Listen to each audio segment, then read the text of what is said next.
Letter of industry పెద్ద చిరంజీవి గారి దగ్గరికి వెళ్ళాం. ఇది ఇష్యూ మీద రైజ్ చేశాం, విజ్ఞప్తి చేశాం. టికెట్స్ రేస్ పెంచుద్దని చెప్పడం విషయంలో కానీ ఈ ఇష్యూలో కానీ ఆయన కృషి చేశాడు, మరీ పరప్రదం కాల. So this is a very big issue. Since 25 years this percentage system is going on, the issue is going on, not clearing. అది కావాలి. అలాంటిది ఇవాళ పర్సెంటేజ్ సిస్టమ్ కొలుక్కొచ్చే దశలో హరిహరి వీరమ్మలకి దీనికి ఒక లింకప్ పెట్టి ఏం సంబంధం అండి? ఏమీ సంబంధం లేదు. ఈ రకంగా దాన్ని ఇచ్చేస్తారని చెప్పి ఈ పర్సెంటేజ్ సిస్టమ్ అనే ఇష్యూని పక్క తోసేసేసి హరిహరి వీరమ్మను ఫోకస్ చేయడం అంటే ఎంత దోణం ఉండేది. అది కరెక్ట్ కాదండి. అందుకని నేను మనస్ఫూర్తిగా ఇది ఫీల్ అయ్యే నేను చెప్పడం కోసమే నేను విజ్ఞప్తి చెప్తూ పవన్ కళ్యాణ్ గారిని విజ్ఞప్తి చేస్తున్నా, నేను చంద్రబాబు నాయుడు గారిని విజ్ఞప్తి చేస్తున్నా, దుర్గేష్ గారిని విజ్ఞప్తి చేస్తున్నా. పవన్ కళ్యాణ్ గారు మాట చెప్పారు, ఇండస్ట్రీ వారు వచ్చి గవర్నమెంట్ ఏర్పడ్డ వెంటనే వచ్చి పలకరించవచ్చు కదా, మర్యాద పూర్వకంగా కలవచ్చు కదా అన్నారు. నేను శభాష్, కలవాలి, రాజులు మీరు, కలుస్తాం. కానీ ఒక విజ్ఞప్తి చేస్తున్నాం.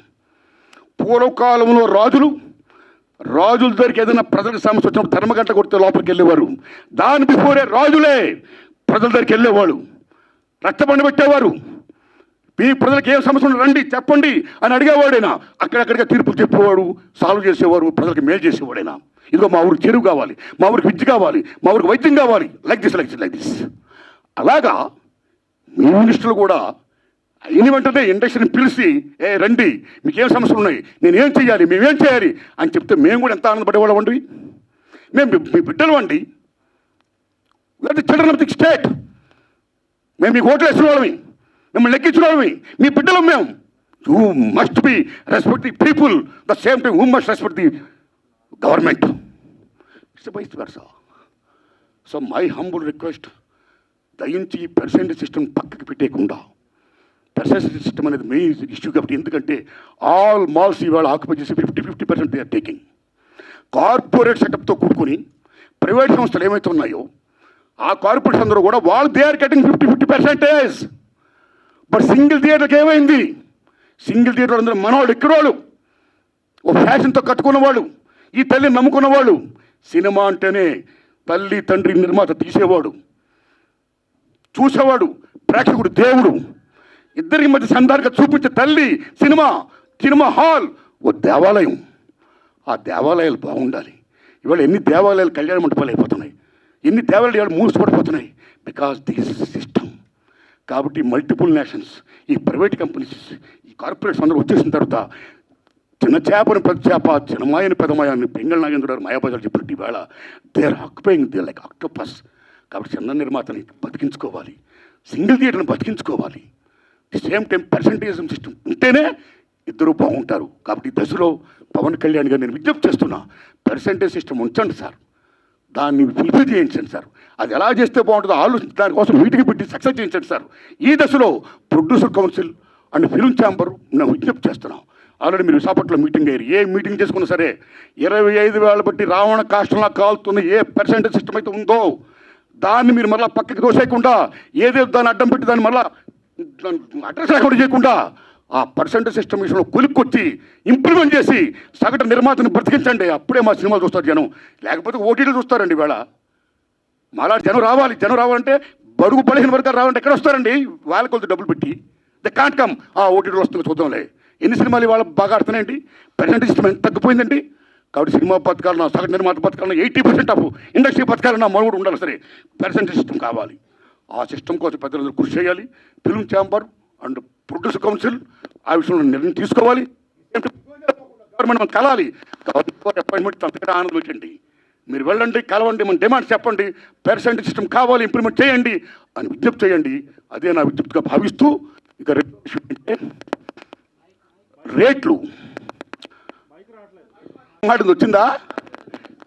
Thank you. మైక్ రాలేదంటే ఇంకా ఈ రేట్లు విషయం మాట్లాడేసి నేను నిన్న పని చూసుకుంటానని మిమ్మల్ని డిస్టర్బ్ చేయనండి. సురేష్ అన్న, రేట్లు చాలా ఇంపార్టెంట్ అండి. మీరు నమ్మండి, భారతదేశంలో 1961 తర్వాత థియేటర్లో ఏ రేట్లు పెట్టాలి, ఎలా పెట్టాలి, భారతీయుల యొక్క తలసరి ఆదాయాన్ని బట్టి, జీవన ప్రమాణాలను బట్టి రేట్లు నిర్ణయించినప్పుడు గవర్నమెంట్ ఒక కమిటీని వేసి ఓ నేల, ఓ బెంచి, ఓ కుర్చీ, ఓ బాల్కనీలై తరగతులు సృష్టించింది.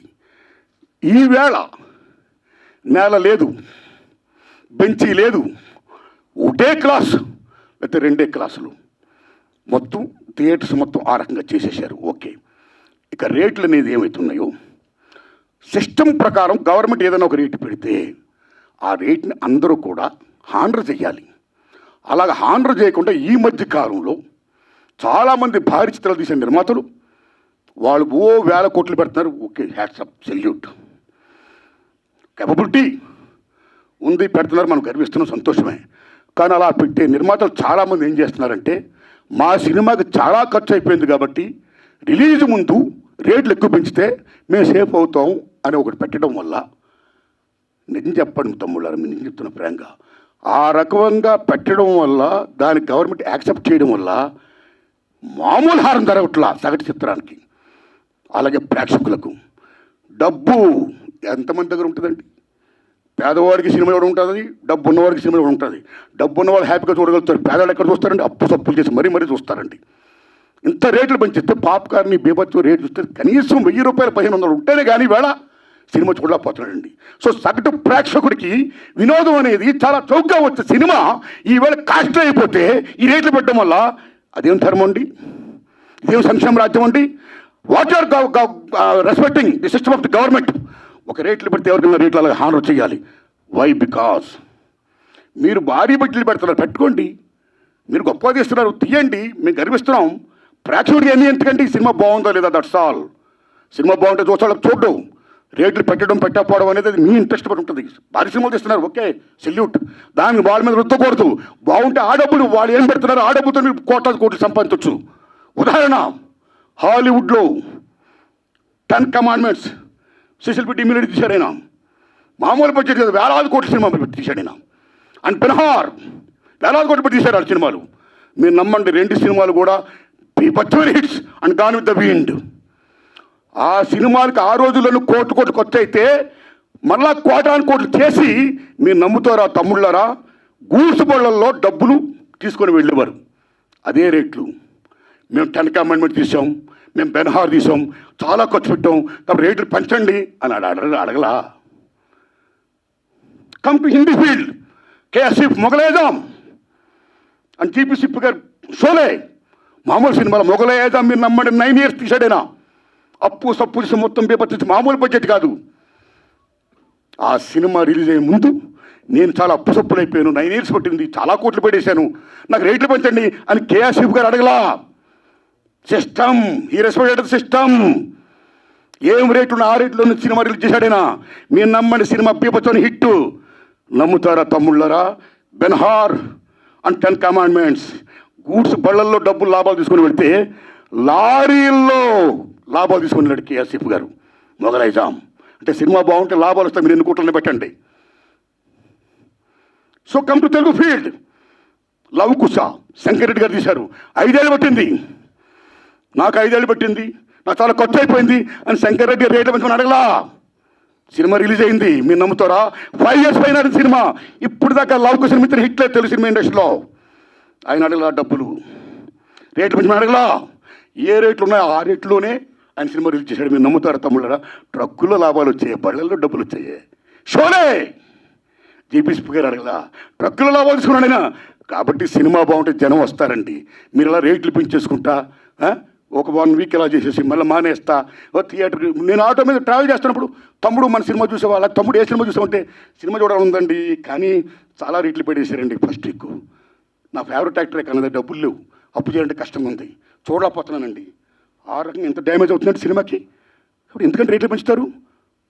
ఒక నామ్స్ ఉన్నాయి. You must respect the norms, you must respect the system.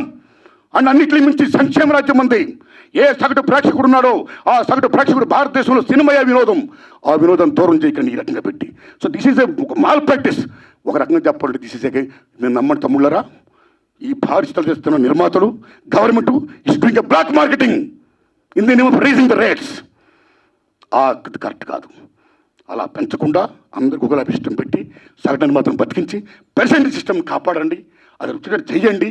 ఆ రకంగా మీరు అందరూ పెద్దలందరూ కూర్చొని మాట్లాడుకొని మేలు చేయండి. ఇది నా విజ్ఞప్తి. Thanks a lot. ధన్యవాదాలు అండి మీకు. Thanks a lot. Hit TV app, ఇందులో short news, live news, entertainment shows, movies, digital magazines తో పాటు మీ జిల్లా వార్తలను కూడా ఫ్రీగా చూడొచ్చు. ఇంకెందుకు ఆలస్యం, వెంటనే హిట్ టీవీ యాప్ ని డౌన్లోడ్ చేసుకుని ఫ్రీగా ఎంటర్టైన్మెంట్ పొందండి. Hit TV app. Hit TV app. Please download Hit TV app. Hit TV యాప్ని ఫ్రీగా డౌన్లోడ్ చేసుకొని ఎంజాయ్ చేయండి. మీకు నచ్చిన ఎంటర్టైన్మెంట్ కోసం హిట్ టీవీ యాప్ ని ఫ్రీగా డౌన్లోడ్ చేసుకుని ఎంజాయ్ చేయండి. హిట్ టీవీ యాప్ని డౌన్లోడ్ చేసుకుని ఆస్వాదించండి, ఆశీర్వదించండి. ఇంతమంది సెలబ్రిటీలు హిట్ టీవీ యాప్ ని డౌన్లోడ్ చేసుకోండి అని చెప్తున్నారంటే ఎంత మంచి యాప్ ఆలోచించండి. అమెరికా అమెరికా అమెరికా అమెరికాలో చదవాలనుకునే వాళ్ళకి విశ్వసనీయమైన పేరు మన శౌర్య కన్సల్టెన్సీ. UK లో 1 year masters. UK లో 1 year masters. 2 years work permit up to 5 years visa. Contact Saurya Consultancy. Contact 89851 89851.